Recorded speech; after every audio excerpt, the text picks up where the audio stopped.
Iran is building the trigger for a potential nuclear bomb. President Mahmoud Ahmadinejad has dismissed the allegations, saying the report was fabricated by the American government.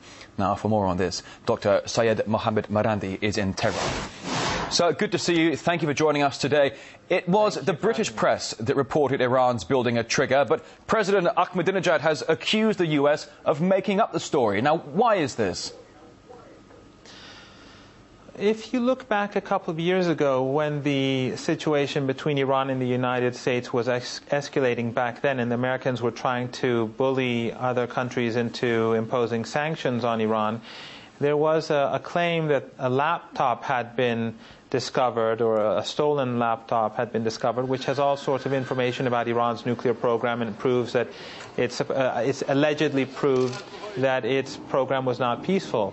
The Iranians, of course, stepped forward and said that the laptop, all they have to do is show it to an independent body, computer analysts and experts, and look at it byte by byte and see if the information is fabricated or not.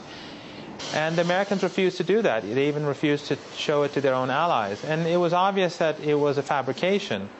Right now, the Americans, again, are trying to impose sanctions on Iran. They're trying to force other countries to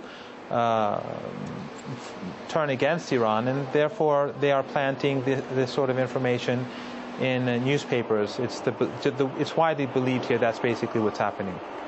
Ahmadinejad said that Iran is willing to strike a deal with the world powers if they start respecting the Islamic Republic. What exactly does he mean by respect?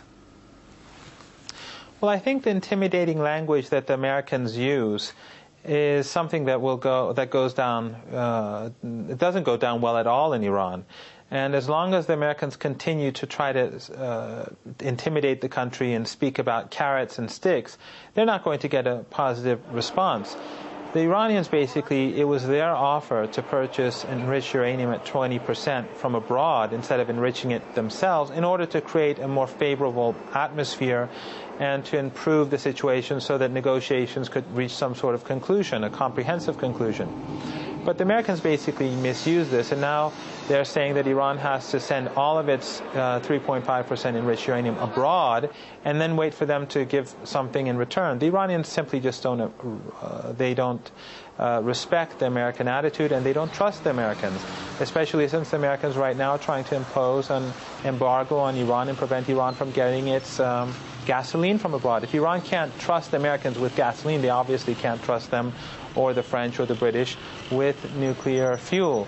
So I think that if the Americans truly change their attitude towards Iran and really look for true rapprochement with the country, the Iranians will be willing to change relations with the United States and improve the regional situation through their own move towards rapprochement.